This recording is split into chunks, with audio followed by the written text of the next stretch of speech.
So, dear Holy Father, thank you for this day, and thank you for everything you blessed us with. Thank you for the opportunity to gather here tonight, and thank you for the opportunity to make decisions on behalf of the city. And we ask that you give us wisdom and knowledge in all the decisions we make. And we pray for one of our members here that's not here this evening, and know that there's a little something going on. So we just pray for health and recovery for them.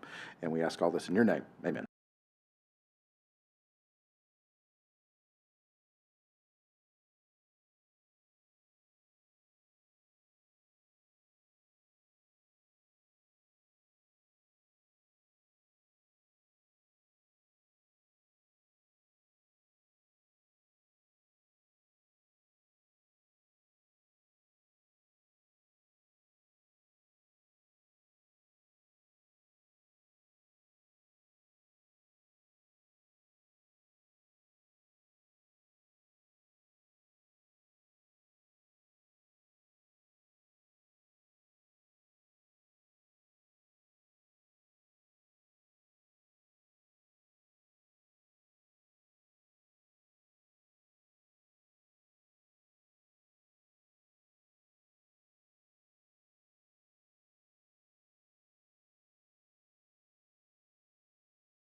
Yeah.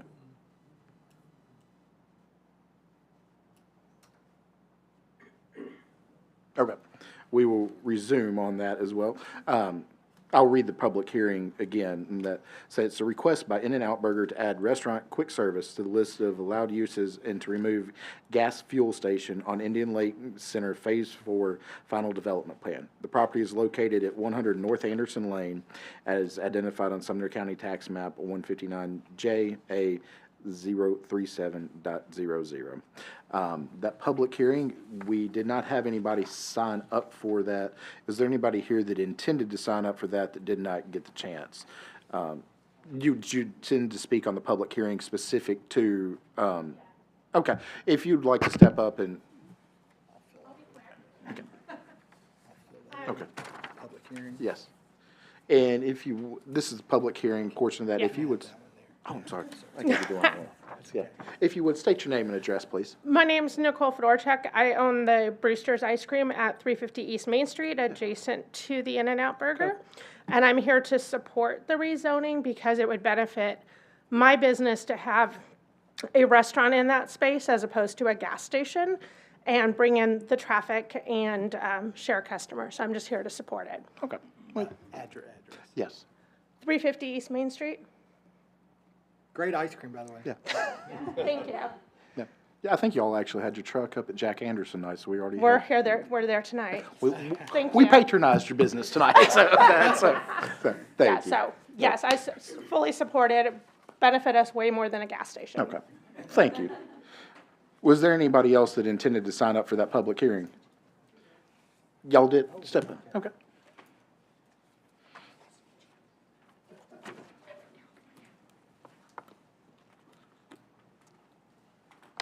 More of a question than anything else. My name is Talia Polk, and my husband Can Gary. you say, ma'am, can you state your name again, please? Sorry, Talia Polk, Okay, and what is your address? 109 Stillwater Court, Hendersonville. Got it. Let me just preface this by saying we are in favor. I just have a question about and it might be too early. I guess in favor, but concerned for traffic on Main Street and coming across, or on Main Street and coming across Anderson. Just how it would be organized as far as the drive-through and not backing up, coming down Anderson or blocking Main Street unnecessarily. Can't answer Yeah, ma'am, yeah, we can't answer that. This is just Okay. citizens' time to speak.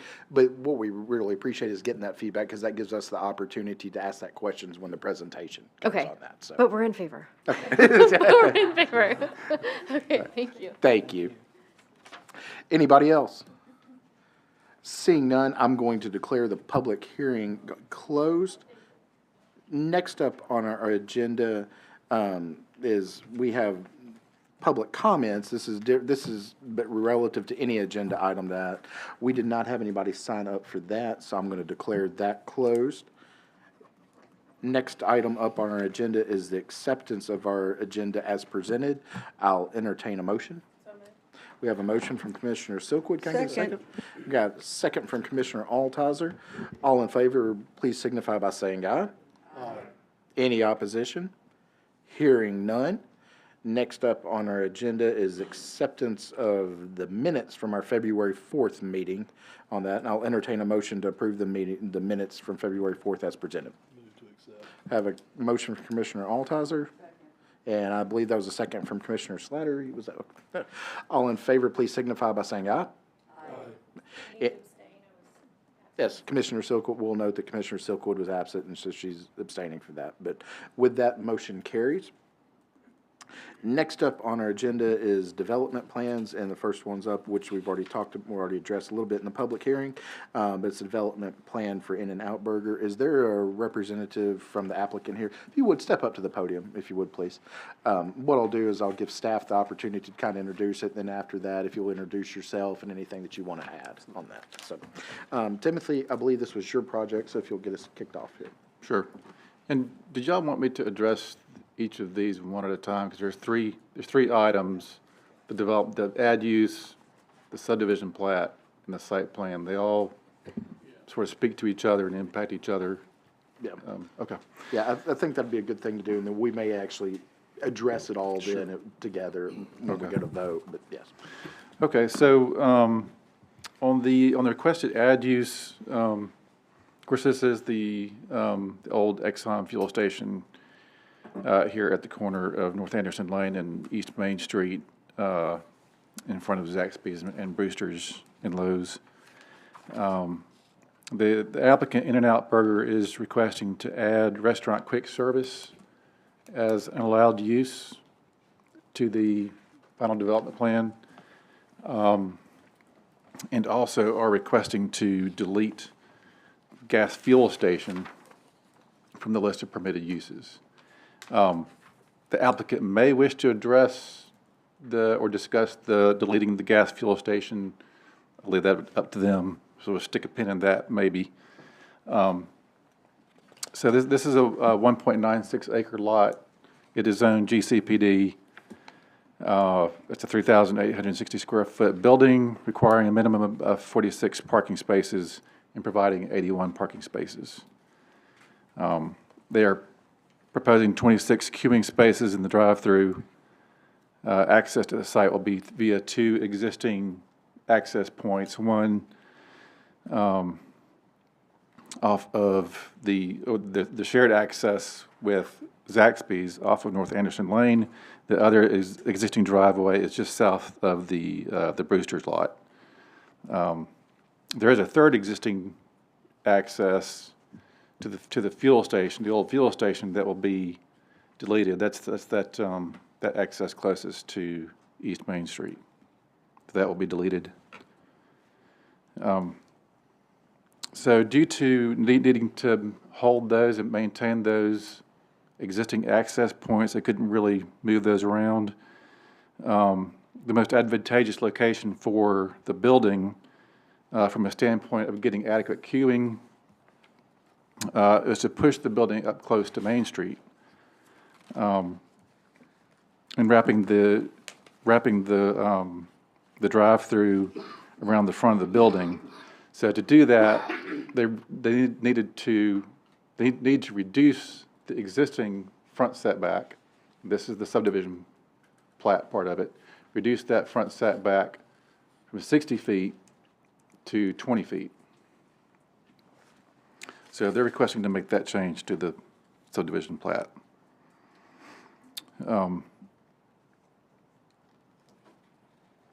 They are requesting a waiver. That they've worked extensively with staff on the architecture and materials of the building. That's come a long way. That they've done a lot to it. We do have some building design standards that say for any side that faces a street, you need to provide a minimum of 60% glazing on each side. So they basically got three sides. They got the side facing East Main Street, which is that one on the bottom there. And they got the side facing, that top image is incorrect. That side actually faces North Anderson Lane. Make sure I'm right about that. Yeah, that side faces North Anderson Lane. And then the opposite side of that facing the Lowe's Access Road. So on the side facing East Main, they're proposing 40.7% glazing. On the side facing North Anderson Lane, they're proposing 12.2% glazing. And then on the side facing that Lowe's Access Road, they're proposing 57%, so just shy of that 60%. They stated that their interior layout, the way they operate, really kind of restricts how much glazing they can provide, especially on that side facing North Anderson Lane. So they're requesting a waiver for that shortfall, and they're pointing to, they've provided a superior level of wall articulation, roof line variation of the building, which they have. They've upped their brick percentages. They've really gone above the minimum city standards for landscaping. They've got a lot of landscaping out there. So I think they're hoping that will kind of be a sort of an offset to that. They've agreed to staff comments, except that they would like to discuss some of the Public Works comments as they relate to the proposed infrastructure. And I believe that's everything that I've got. Okay, thank you, Timothy. If you would introduce yourself and if anything that you'd like to add to what Timothy just said. All right. Well, good evening, everyone. Thank you very much for having me. My name is Jeff Bryant, and I'm the development manager Can for you speak up just a little bit, please? My name is Jeff Bryant, and I'm the development manager for In-N-Out Burger, who's responsible for our expansions out here in Tennessee. So we've been working and coordinating really closely with staff. There's been a lot of discussions, a lot of things behind the scenes in order to get where we're at today, in order to comply with the design criteria, and we've gone pretty far out of our way from our prototypical design. We're trying to be very sensitive towards having our corporate branding and our imaging. We're so excited to be here in Tennessee and coming out here. It's important for us to maintain a lot of that continuity. And the designs that you've seen in front of you for these elevations, these are custom, and these are the highest percentage of brick that's been approved within the state of Tennessee. And that's really saying something, because we are gearing towards a lot more prototypical design of strictly a masonry wainscot. And every design that we do, our owner, Lindsay Snyder, is hands-on involved with this. And this represents her image and her direction for what she would like to see within the city and our partnership within the community here of Hendersonville. So there's been a lot of back and forth. It's certainly a challenge on our side, but I'm really happy with where we've been able to get to. And again, we have walked away from other projects in the area that have required similar percentages, and we've been very fortunate that we've been able to work with Lindsay, work with staff, and get to this point. So we're really excited about it. It's a beautiful building. The overall site plan just lays out so well. It's a really large site for us. We're well over parked. We have above our minimum standards when it comes to the drive-through queue. And just the way the access points lay out, as Timothy had mentioned, we will be closing off one of them based on the building orientation. A lot of times drive-throughs can be somewhat limited with how they have to set up with the orientation to have our pickup and pay windows on the driver's side.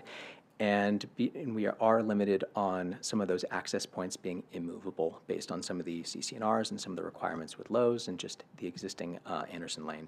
So this works out really well for us. We have pretty extensive site designs and layouts when it comes to how we plan to manage our queuing and our overstacking, the community's questions and response on that. We have a lot of overstacking plans in different situations. Obviously we run into some periods of peak demand, certain times of day or otherwise, and we're able to easily handle outside of our stack a total of about 60 cars while maintaining circulation.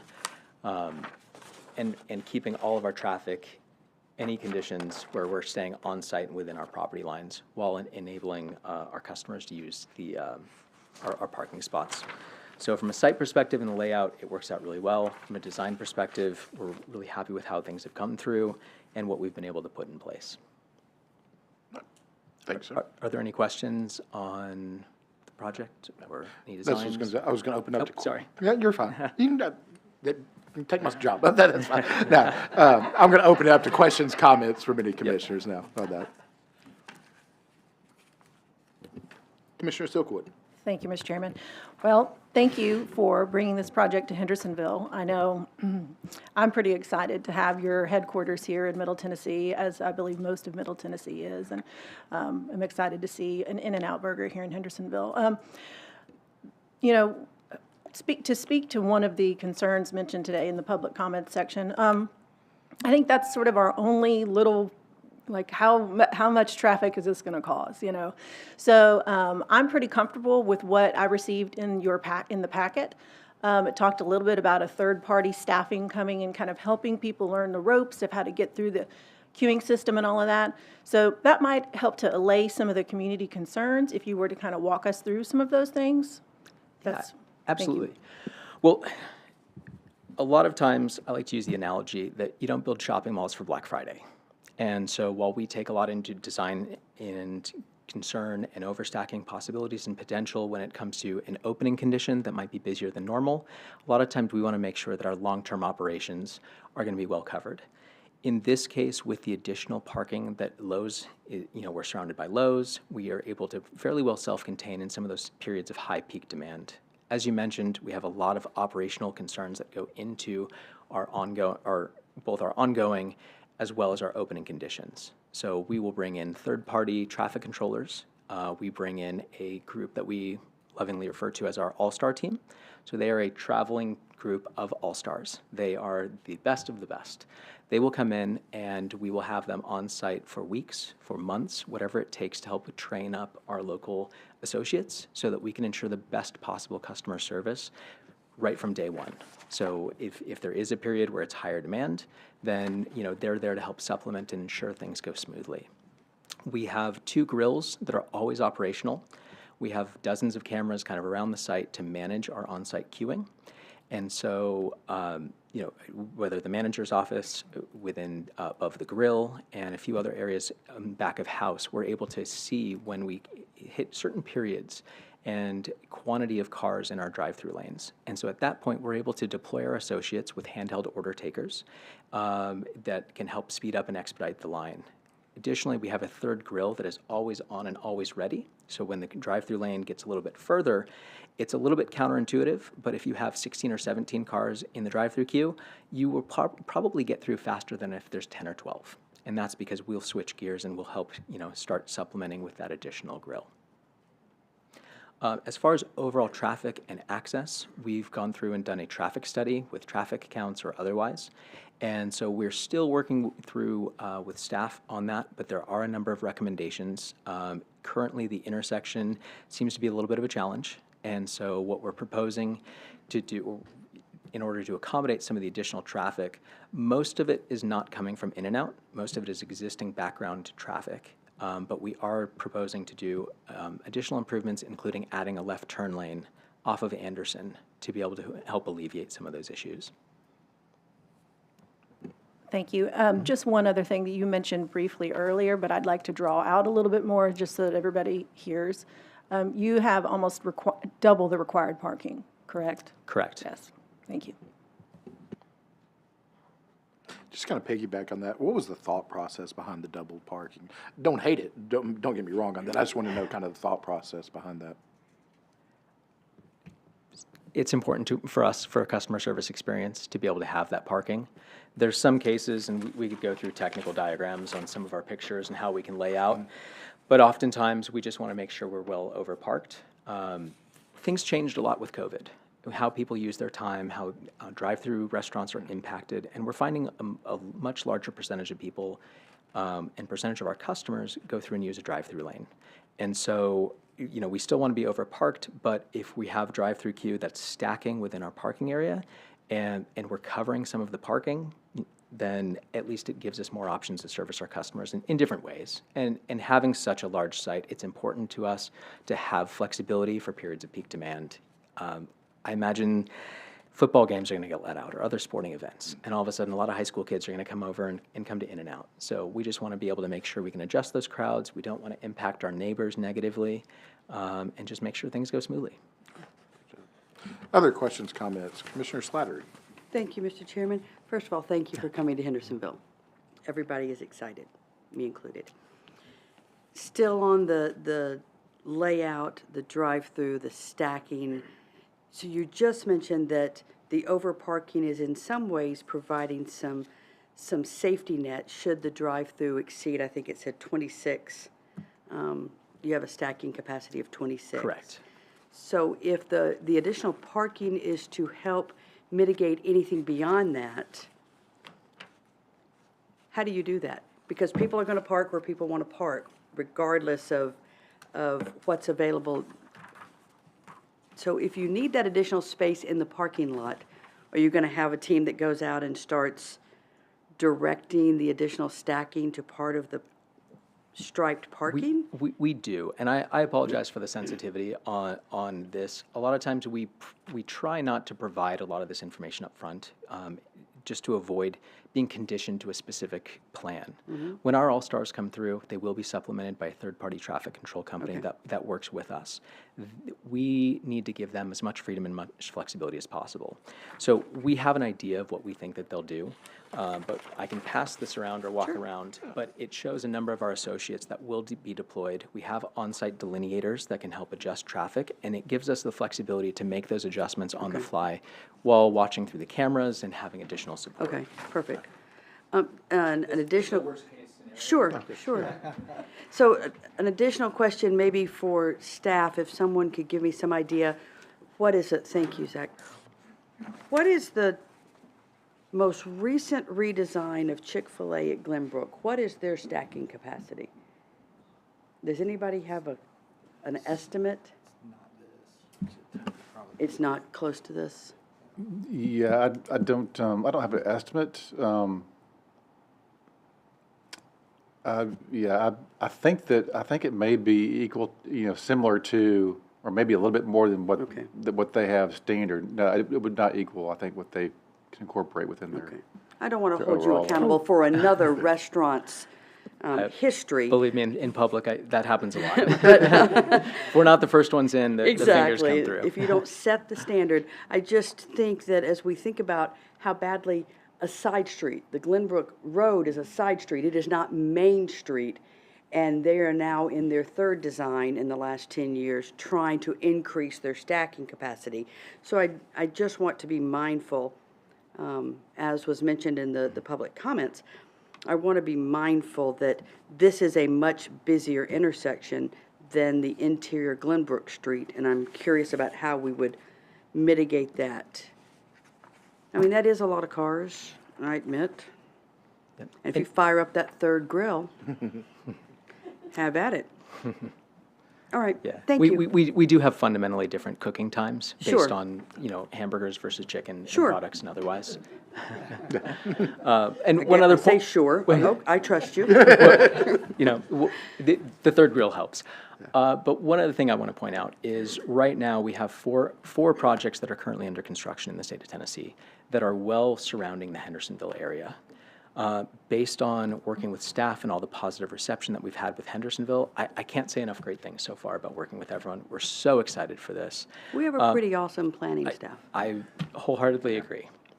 We have kind of a second rollout and a second phase of restaurants. Hendersonville is going to be leading that charge. I don't think some of the other options, the other cities and jurisdictions, based on discussions and where we're at with those projects, that they'll be able to catch up. Is in this second rollout and phase, a lot of the initial really high peak demand and excitement and thing is really going to be mitigated. We're going to have a lot of interested constituents here in Hendersonville who are going to love and come join us, but we are going to be well surrounded within the area to help mitigate a lot of a massive influx or flow or otherwise. So I would anticipate this opening to be calmer than some of the other ones. I think everything that we do is very well structured. We are intentionally going to be opening multiple restaurants at one time to not inundate any particular area. And so there's a lot of thought that goes into it. And one thing that some people may not be familiar with is that we are a privately owned company. We are accountable to one person, and that's Lindsay Snyder. We have the benefit and the luxury of making slightly different decisions than other companies. We spend a lot more time on our site design, on our processes going in, on our opening, and we're a lot more sensitive to it. In our 75-year history, we have not closed a restaurant, we've relocated only one of them. We are here for a long-term benefit, a long-term partnership within the city, and we're not going to risk that by trying to rush something through or have to come back and reorient our drive-through lane or anything down the road. We are confident and comfortable with where we're at here. Okay, thank you. And you can take your time on those other locations. We don't mind the revenue from other counties. Take your time. Thank you for answering my questions. Commissioner Martin. Yes, just two quick things, actually three quick things. It sounds like the landscaping, because you have so much parking, that the landscaping is kind of minimal. I guess just provide the calculations. I think planning's already asked for it. And also keep an eye on your stormwater runoff in that scenario. As far as the queuing, a lot of people thought we were going to have a problem with Whataburger down the street, and we didn't, so I'm hopeful that we won't have a problem here. And then the third thing is welcome to Hendersonville. Thank you so much. If I could just address the landscaping real quick. Landscaping and curb appeal is one of the most important things for us. It's the first thing that our customers come up and they see. It's something that we put out to the community that we're involved in. So we always have a much higher percentage of landscaping, quality of landscaping, size and otherwise included in our landscapes. So I can assure you that we are well above minimum and we'll do an amazing job maintaining that in-house within our landscaping team and otherwise.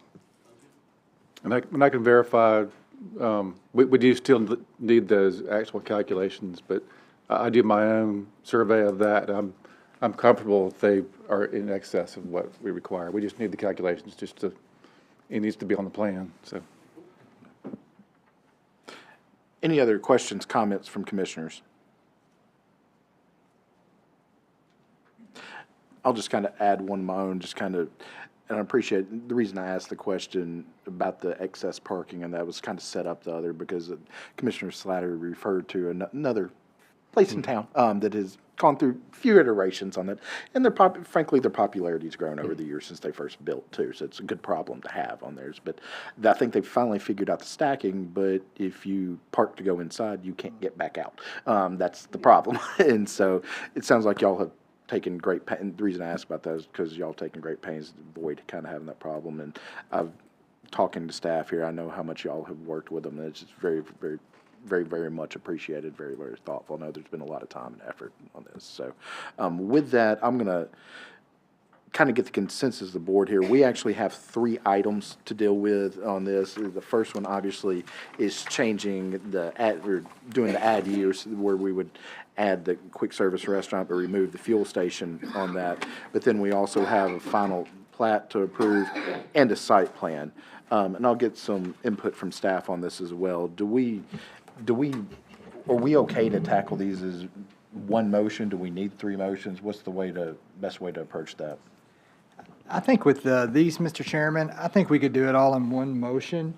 Since this isn't going to BOMA, if it was, we might need to break it up, but it would be something to the effect of combining the approval of the request for the add use of quick service restaurant with the removal of convenience store, and then also approving the site plan amendment on the setback, and then also approving the site plan.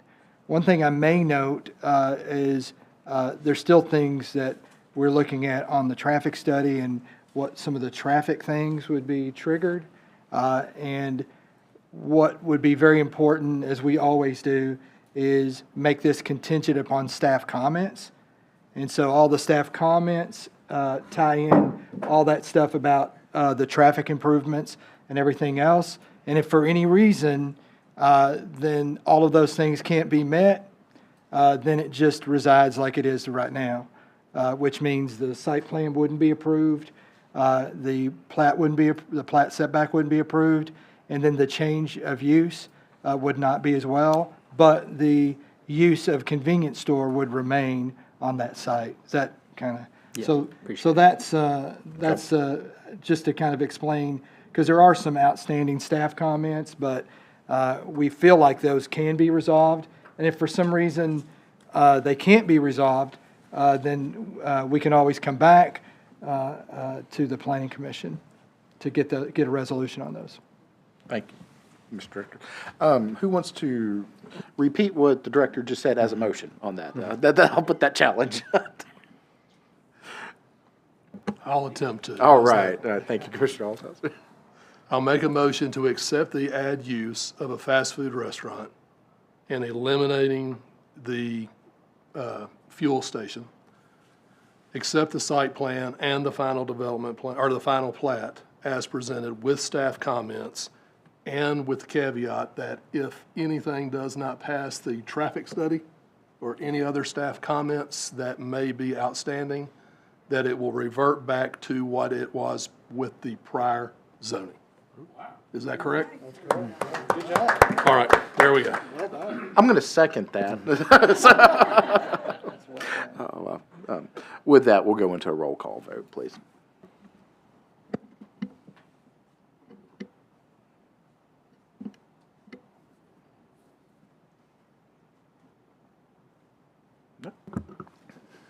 Motion to approve has passed with 8 yeses, 0 nos.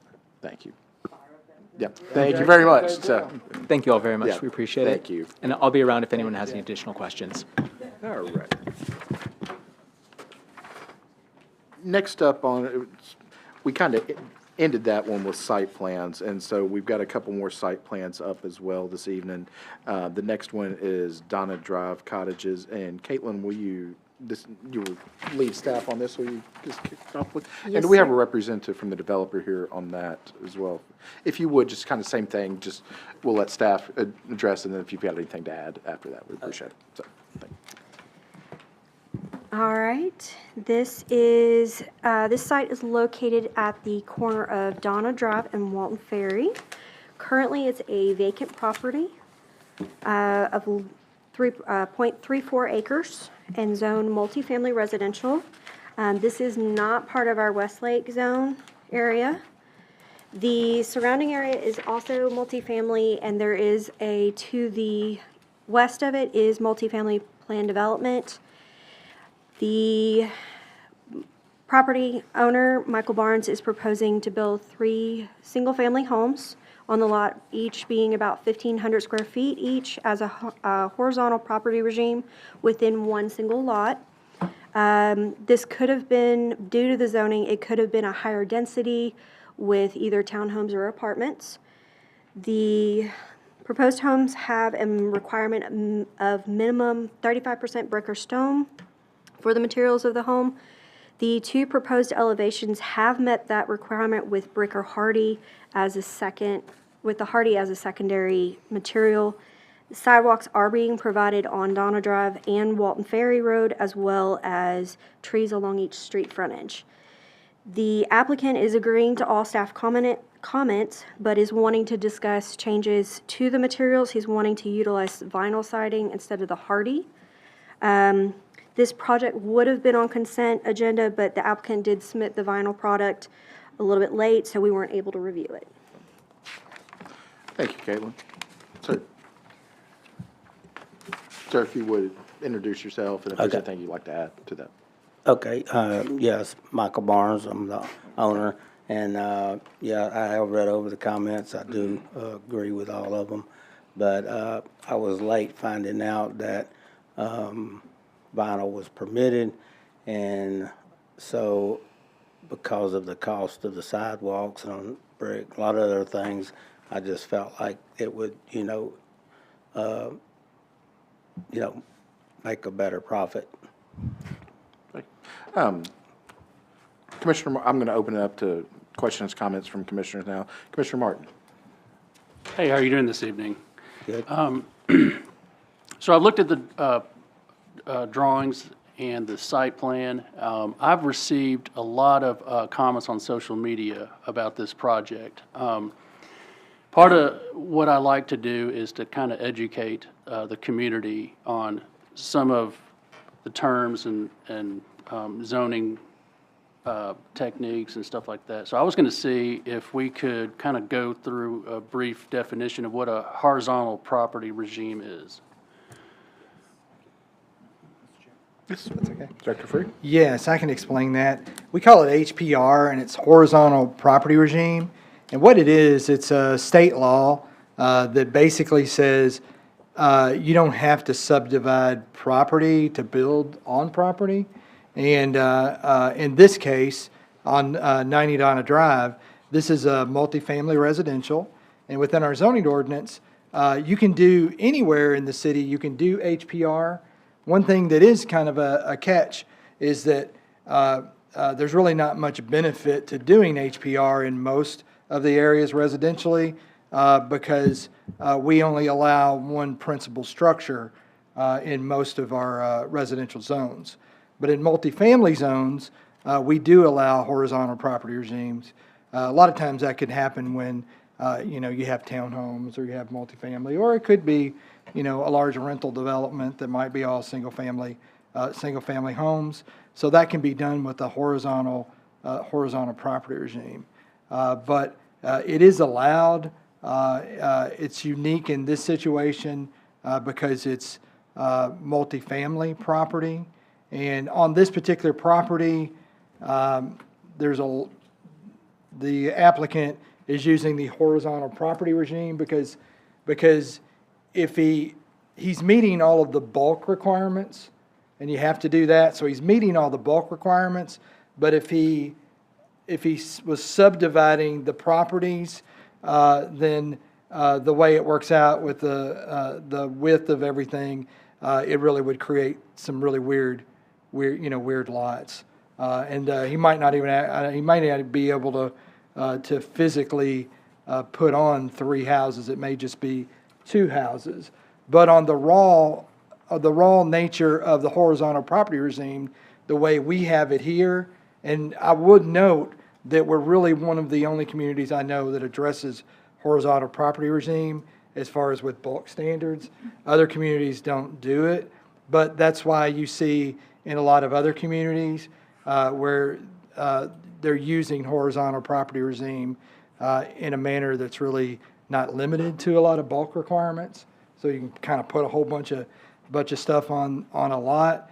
And in our case, you can do this horizontal property regime, but pretty much it's going to be very close to what it would have been if you subdivided the property. And in this case, I can't remember. I think maybe it could have been 3 lots, but it just created a weird one lot that was so narrow and small. And so does that kind of answer Yeah. that? It is a little confusing, but it's a state law that allows it. The history of the horizontal property regime, why it was originally created, it was one of those things where I think it was created for a specific reason, and then all this other language got added to it. And so initially, I think what it was, it's not what it is now, but initially what I think it was is for large apartment complexes to convert over to condos. So there was a mechanism to do that or create condos. But it's used. This is used extensively in Davidson County. Metro HPR, when you see a lot of houses kind of crammed, in to different each other, areas. yeah. That's what they have, and that's one thing we saw, in Davidson County, and we started getting some, and Michael did a couple of them, and they were actually very nice products that Mr. Barnes had done with horizontal property regime that he did before we enacted some of our changes. And one of the main changes is previously with the things Michael had done before with the horizontal property regime, we didn't require a site plan, for single-family homes. But since then, we did change the ordinance, and it required a site plan so that, it kind of created, it's not a barrier. It's just if you're going to do a horizontal property regime and it's allowed, like in this case, you're going to need to do a site plan so that we can make sure everything lays out appropriately. And so that's what it is. But it is a confusing it's a confusing animal in the way that it's created, but it is limited in use in Hendersonville. So most of our areas, I believe it's I think Dockside neighborhood, SR1, I think even SR3 and SR2. Within those areas, I don't think you can do horizontal property regime within those, specific areas. But in multifamily, you can do it. And so, does that kind of answer that? Yeah, you Mike? mentioned bulk requirement. Can you explain that? Yeah, what a bulk requirement is saying, hey, this lot needs to be this wide, or, the lots, in this case, need to be 5,000 square feet, and the lot is just a little bit over 15, I think, just a little bit over 15,000 square feet. And it needs to meet the different setbacks and things like that. Like one of the staff comments that you saw that Caitlin had on the distance between the building, well, there's no lot line there, but our requirement is that you got to be 8 foot off of the property line. So basically, in this case, would mean you got to be 16 foot between the houses. So the correction that's going to have to be made here is, and what was in Caitlin's staff comment, was that, hey, you can't have 15 feet, it's got to be 16 feet.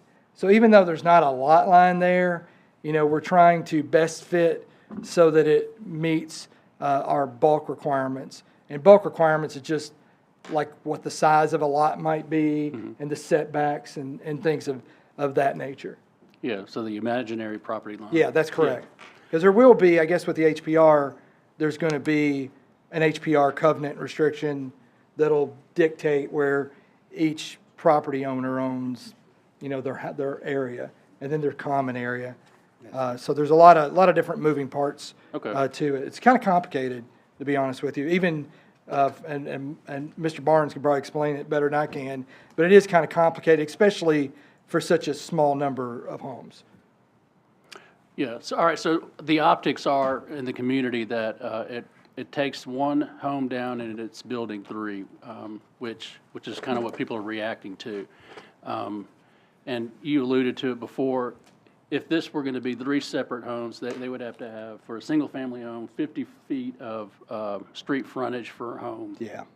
But with that setback requirement, you wouldn't be able to fit 3. Yeah. You would have to fit 2. So this horizontal property regime is, I guess, a developer tool to kind of condense that a little more. And this is kind of I don't want to list all the detail about it, but there's definitely with this zoning, there is ability to do significantly more density than what the applicant is proposing. I mean, it's definitely, possible to do more. Not with single-family homes, but with other things, so. So he could do townhomes. Yes. That would be even more density. So everybody does love the single-family homes. Another question they had was, is adequate parking provided? So you have 3 bedrooms in each unit, and then a driveway that fits 2. Yeah. And so there would be, I guess, have to park on the street. Is that the plan? Street parking? I guess that would be it.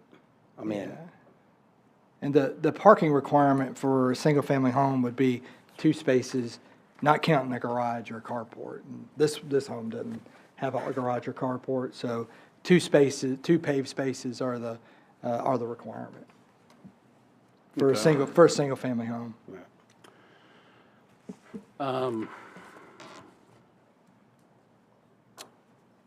All righty, it sounds like a by right application. Yeah. Yeah, okay, thank you.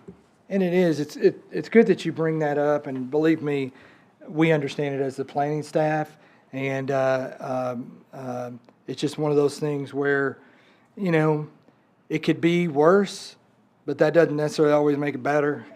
You know what I mean? And so, certainly we've got a vacant lot there that this is a by right development, but anytime, we're losing a vacant lot or situation where you might even have a house and then now you're putting 3 or 4 houses on it, that kind of catches people's attention, and it is something that, it does it does increase the density, but within the defined boundaries of what the zoning does allow, especially for this multifamily. Thank you. Thank you.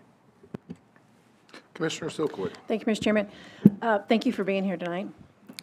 Just kind of echoing what Commissioner Martin said, one of my concerns with the project, and I understand it's by right, was the parking issue. I drove by there today just to take a peek at it. There's really nothing we can do about it, because of our current parking regulations, but I would have liked to have seen a bigger parking pad, because these are 3-bedroom homes without a garage, so really the only solution is going to be parking on the street. And that's really a major thoroughfare right there, Nana Drive at Walton Ferry. So having extra cars parked right along that road, I think, is going to be a hindrance and a problem. The only other solution would be parking over there at the church.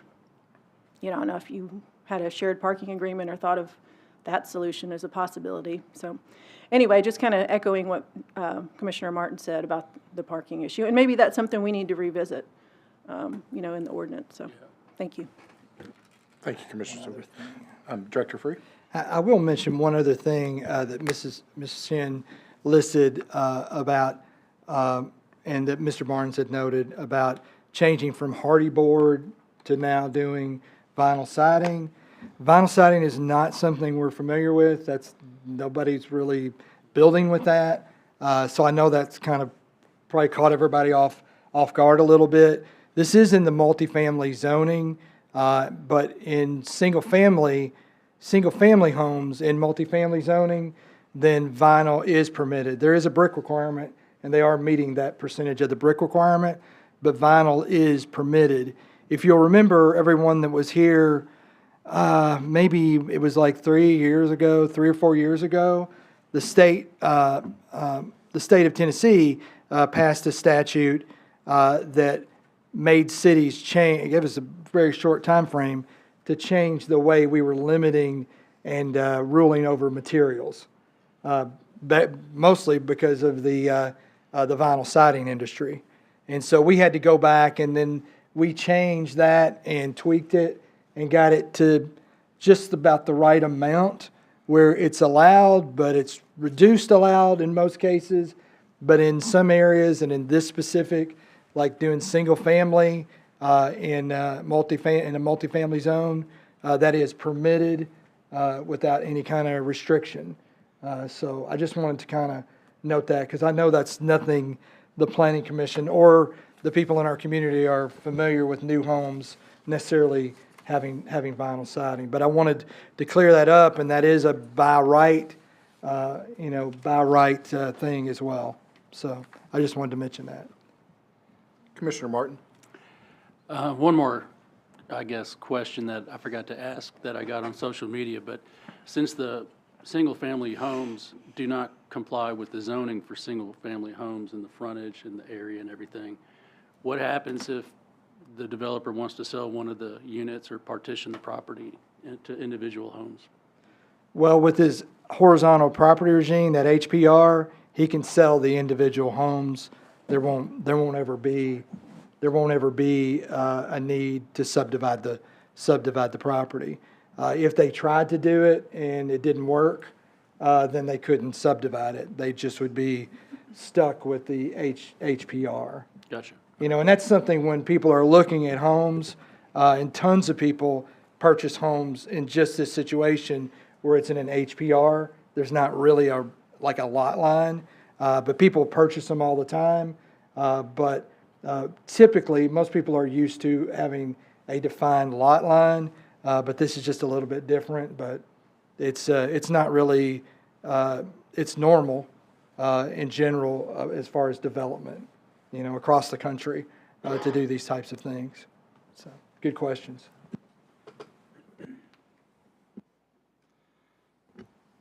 Tell me a little bit, you mentioned the reason that you wanted to shift to vinyl siding from the hardy board was difference in cost on that.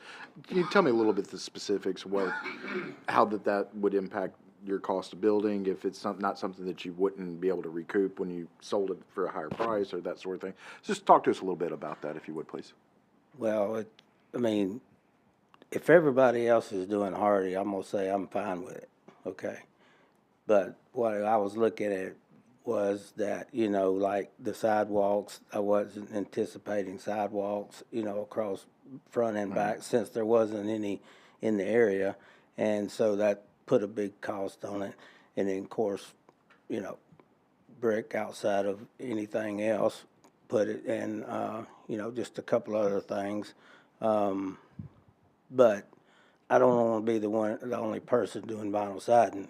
I mean, I didn't realize that, you know, everyone was. I thought, you know, like I call them track home builders and stuff, they were doing, you know, like they have always been, is like brick, vinyl siding, you know. So, you know, basically that's the reason I was changing it, you know. But I don't want to be the only one doing vinyl siding. I mean, if everybody else is doing hardy board, I'm just going to do it. Mm-hmm. Commissioner Altizer? With that comment right there, I'll make a motion to accept it just as he has proposed it, with current brick, current layout that he's got designed with hardy board. I'll second that motion on that. So we'll go into a roll call vote on that.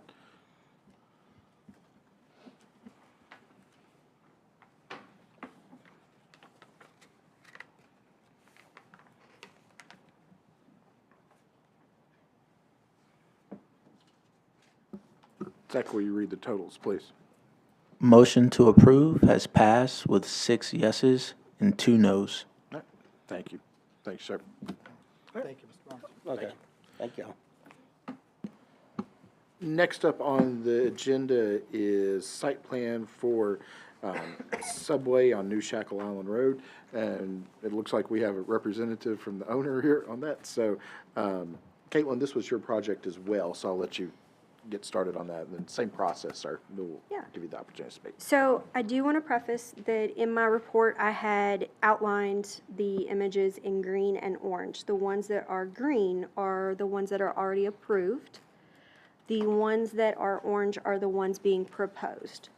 So on the screen, you'll see the proposed or the stamped approved version that was done in April of 2022. For this project is in general commercial and located off New Shackle Island Road and Irish Drive. Let's see. The elevations, this is what was proposed and approved by the Planning Commission in 2022. They also got their plans approved by staff through the post review in August of 2024. Let's see. The building was built per plans, but then the builder lowered the height of the walk-in cooler at the rear of the site without approval. Let's see. 3 of the things that they're actually asking to change are, one of them is the pediment finish, which they had a porcelain tile that was approved, and they are switching to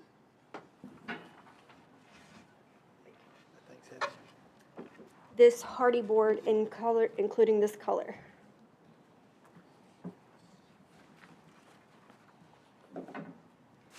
Sorry? Which was not approved. This would be on the front and rear or side of the building, as you can see in the images. Let's see. The second thing is the walk-in cooler at the rear. They changed it from 14 feet to 7 feet 7 inches with the condenser units for the cooler on top. They were proposing a roof-mounted screen wall. We've informed them that the parapet walls are required. The last thing is the pediment finish on the front of the building did not extend out towards the outer brick columns on the front. Go to the, yeah. And they have agreed to all staff comments.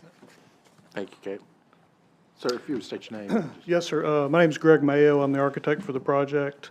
And I will kind of clarify one thing. Speaking with the owner of the project today, we have agreed to extend the parapet wall above the walk-in cooler to conceal the rooftop condensing units. It was originally a plan, I think it was originally approved at a 12-foot height. We would like to extend it, and it's currently at 7'7". We would like to extend it another 3 feet to conceal the rooftop equipment, but still giving plenty of room for ventilation for the rooftop equipment. It will be a parapet wall extension and not the rooftop mounted curb. So it will be bricked to match the same existing brick. So we will be working toward that, and the owners agreed to do that. So, so I'll ask any other questions that you may answer any other questions you may have. Commissioner Hardwick. I represented Mr. Patel when he purchased this property, so I need to recuse on this vote. Thank you for notation. I'll open it up to other questions, comments from commissioners at this time. Commissioner Slattery. Thank you, Mr. Chairman. Thank you for being here tonight to take Sure. our questions. Can you explain the reason for wanting to change from the wood plank tile to the hardy board? Well, couple, one was the brand. I felt more comfortable with the change in material, and two, we felt that with this tile, with all the grout lines, the potential for more water penetrating the product and potentially freeze and thaw cycle, which would cause the product to, over time, fall off the building. So we looked at going with the hardy plank siding. It's a similar color and similar material as what's on the Dunkin' Donuts drive-through across the street. And so we went with that product, and of course this color that was selected is the Subway's recommended color background for the Subway sign. So that's a primary reason for the material change. As far as the size of the sign band on the short end of the building, on the end of the building, again, it was a similar issue with the potential for the maintenance issues on the tile, wood look tile. And it frames the Subway sign a little tighter. I'm concerned about the big blank wall because that is such a major thoroughfare, and with some of the large retailers that have moved into that area and more traffic on that road, I think it's a nicer look with the tile that you originally selected as opposed to the big soaring, as it were, section of hardy board there on the side. Right, yeah, of course, we will be putting the two signage, the two signs on that element. We'll have the Subway sign at the top, and then there will be the stylized desk sign that'll be kind of in the middle of the wall to kind of break up the look of that panel system.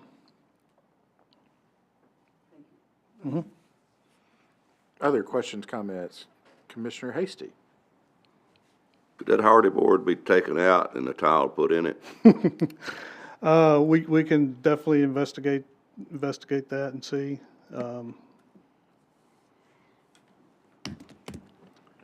Yeah, even if you do that, the front sign on the building is already compacted, so you're saving some there. I know our staff works very hard with builders and developers, to come up with a plan, to fit what the owner wants, fit our zoning ordinance, and fit our requirements. And I think they work very good with the development community. And they come up with a plan that they feel that they can present to the Planning Commission, and it's something or other that we can approve, and occasionally with some variances. I'm okay with some variances. I'm glad our regulations are such that maybe they are difficult to comply with at times. But we go through this whole process, and of course we got Jackson Townhomes that's the poster child for getting something approved and then going and building what the hell they want to. And, that's got to stop. And I went out there today, and I walked around the building, drove around the building, looked at the building. And I looked at the tile, and I looked at hardy board there. And I think the tile looks 1,000% better. It's a better product, for that. Granted, I know that was a tough site to build on. And as far as the site plan itself is concerned, I think you've done about as good a job as you can too with the traffic flow and whatnot. But, it's gotten to where it just sticks in my craw that we approve something other and somebody comes back. You're not asking for a revision or a variance. You're asking for forgiveness for not doing what you were supposed to do. So we'll see what other comments are. And then I may make a motion or I may just wait and vote. I think next up was Commissioner Slattery. Thank you, Mr. Chairman. So I just want to clarify my understanding. The hardy board is already installed? Yeah. Correct. Then I wholeheartedly echo what Charles just said. There was a plan and it was approved, so this is not a variance request. This is a forgiveness request. Thank you. I believe Commissioner Martin was up next. Yeah, I was just going to second exactly what you two said. We ran into this before, and some owners want to save a lot of money at our expense, and it's very frustrating. So I'm looking forward to voting. Yeah. Commissioner Silkwood. Thank you, Mr. Chairman. Well, I would like to say thank you for expanding in Hendersonville, because I know this is not the only location owned by the owners. But I have to echo, and that was on my list of comments before Commissioner Hasty spoke, this really does feel like asking for forgiveness instead of permission, because I drove by there today as well. It's already built, the wall surrounding the cooler condenser is much, much lower, about half the size of what it should be, so those are my thoughts. I'm going to pile on a little bit here on that. The only thing that I'll give is I'll give you a little bit out. I realize you didn't do this personally. I know that's. Well, I didn't mean to interrupt. It was done without my knowledge as well. I figured that was on that. You've been the sacrificial lamb up here Exactly. tonight, so I did want to note that for your own benefit on Exactly. that. But substantively, I agree with my fellow commissioners on this. That's just, it's just not acceptable, and that the look is just completely different from the elevations that we approved when we did, and it's a dramatically different look. And so there's no way that I can vote to approve what's being asked here tonight. So with that, I will entertain a motion, and we don't do this terribly often, but we can entertain negative motions for anybody who wants to make a motion on that. But with that, I'll entertain a motion for what's on the agenda.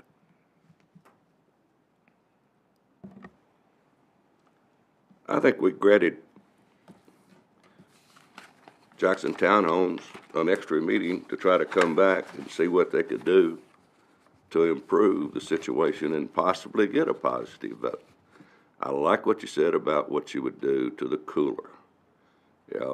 I might could go along with that. With some of the other stuff, I think we need to have some improvements, and if you brought back another plant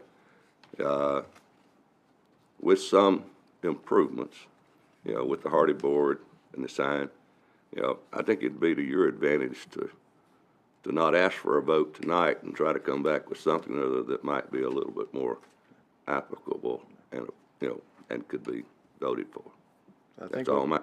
I think what Commissioner Hasty's saying is if you would like to ask for us to make a motion to defer, that would be a good thing to do on that. Well, I would say let's do that. I'll need to confer with the owner as well, how he wants to proceed based on tonight's comments. I told him that it was probably a stretch. Okay. That's fair. And so with that, I'll take that as consideration that you'd like to, for us to Yes. defer on that. And so Yes. I'll make a motion that we defer this to the next meeting. Second. All right, we have a second from Commissioner Slattery. With the caveat, unless this can be resolved by staff. Are you okay with that? Okay. Okay, yes. So that is the motion, that this be deferred to next meeting unless it can be resolved by staff. We have a second. Can I interject Yes. just really quickly? Just to clarify, You mentioned that you would be, the owner would be willing to build the wall containing the cooler system to 10 feet, not the original 14 feet. Is that correct?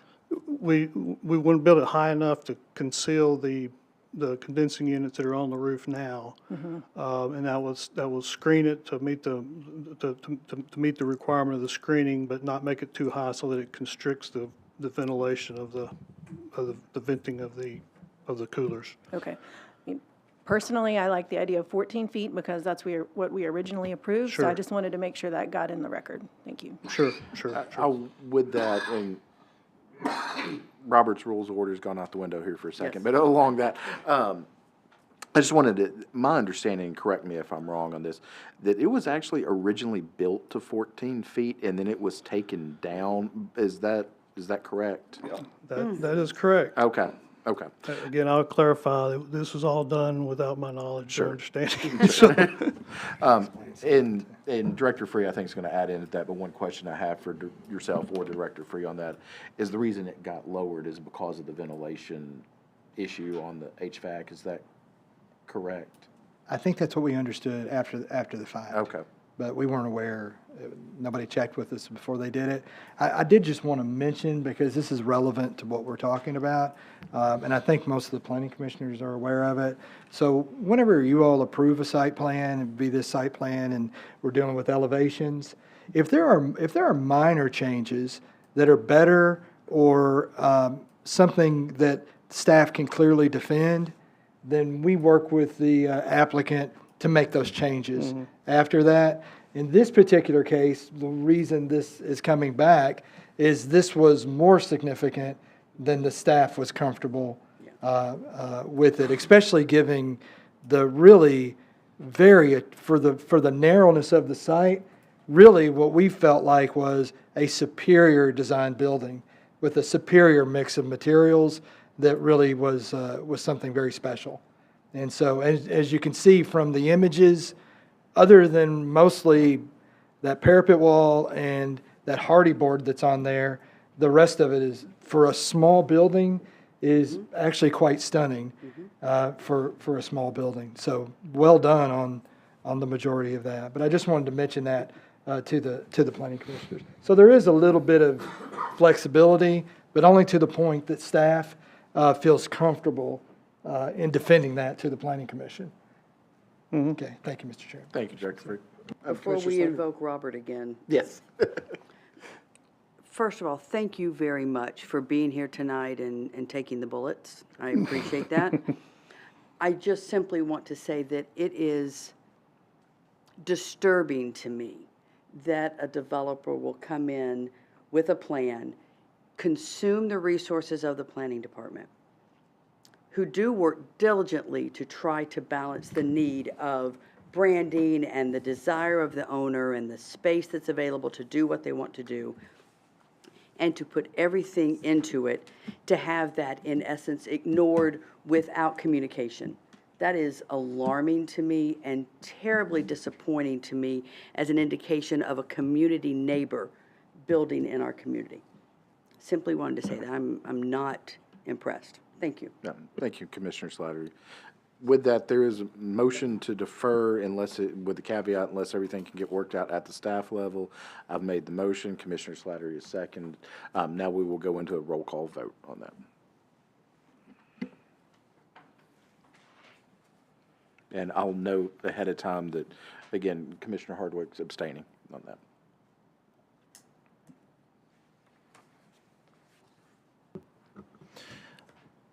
A motion to defer Correct. Yes, sir. has passed with 6 yeses and 1 no. And one abstain. Yes. So, all right. Thank you. Okay, thank you.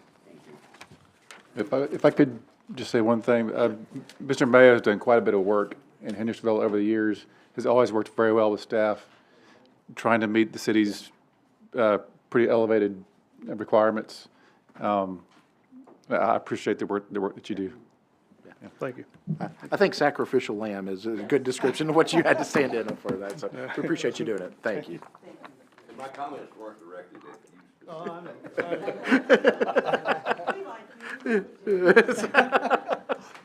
you. Thank you, sir. Next up on the agenda is item 10, staff level projects that have been approved. I will turn it over to Director Free and fill us in on these. All right, these are staff level projects that are approved. You can see we have several of them. We're finally working a lot of those that have been on there a long time. Everybody will be happy that broken paddle outfitters, that's been on there for a while, and it is, we've got that approved. No, it's correct. I would note as well, Rosie Food and Wine, if you haven't been there, pretty nice place, I hear. Haven't had a chance to be there yet, but putting an awning over their little outdoor area, so that'll be a nice improvement over there, so looking forward to that. On staff level projects that are pending, we have, I had Walmart. Oh, and Walmart, so Walmart finally got everything finalized. I think they tried to, they tried to put more blue past us, even after I think. And but we really appreciate our Walmart neighbors working with us because it is different. I mean, what they do in a lot of other communities, it's different here. But to be honest with you, we're a different community. And, but we really appreciate them partnering with us and their significant investment they're making in Walmart and expanding some of their building out there and doing it within the reasonable standards of our community. So I do appreciate that. So, and then on staff level projects that are pending, we have Caldwell Estates re-subdivision, Forest Retreat subdivision and lot consolidation, the Hendersonville football stadium, that's still pending, and then the Wells Fargo ATM. I think most of those probably will be resolved at the next Planning Commission meeting. So that's all the staff level projects, Mr. Chairman. Did you have in item 12 as planning director comments? Is there anything Yes. that you'd like to add? I do. I wanted to note, and we'll get something out, but on May the 20th, that's the third Tuesday at 6:30, but we'll get, Zach will get something out to you. We're going to do, I'm planning on a work session. We have several zoning ordinance changes that the staff has been putting together, and we're going to have a work session in May with the Planning Commission, and then hopefully in June, move forward with those changes in the zoning ordinance. Nothing huge and overwhelming, but there are a lot of little small changes that we have found where we need to make some different adjustments.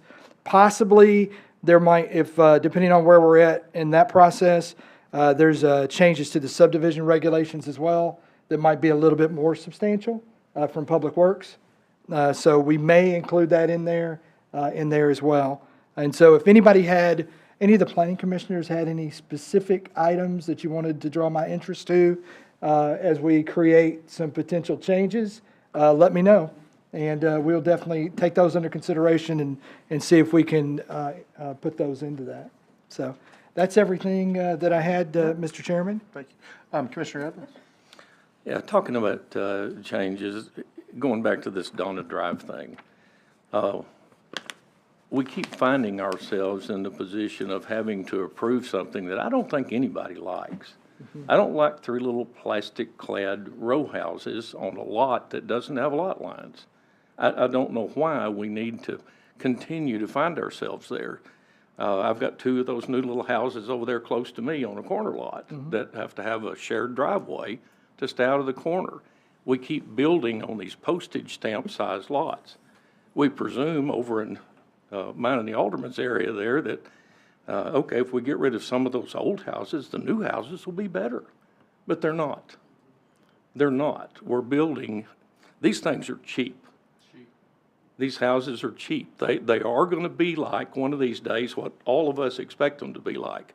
They're going to have that extra car or 2 parked either in the yard or on the street. The junk will build up around the old wrecked car that doesn't run. There's no garage. There's nowhere for inside storage, but we keep finding ourselves here. And I know the answer is to acquire that property. I realize that because you can't really take anything away from somebody that you presumably gave them at some time in the past. So if there is some sort of a way to stop doing this, I would really like for someone to come up with it. This is really, we can do better than this. We can do better. Yeah, we'll definitely take a look at that, and the staff does have some ideas about how we can address some of those, and do it in a reasonable manner that is reasonable, but yet still addresses some of those things fully. So I think I think there are ways. Yes, that's exactly where I'm going with it.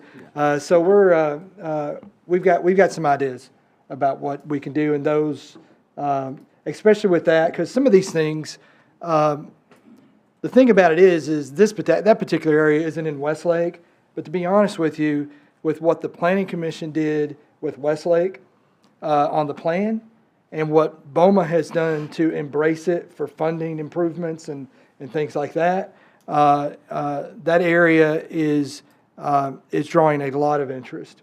But as it develops, we want it to develop in that high-quality manner.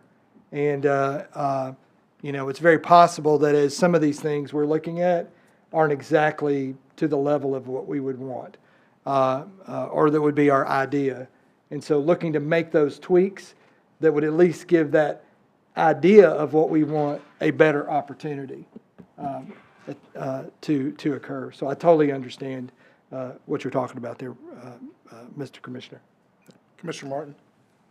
I second, third, and fourth, exactly what he said. And I'd also like to look at residential parking, because that's going to be a problem. We know it's going to be a problem, and we can't do anything about it. And I don't know how we do that, but.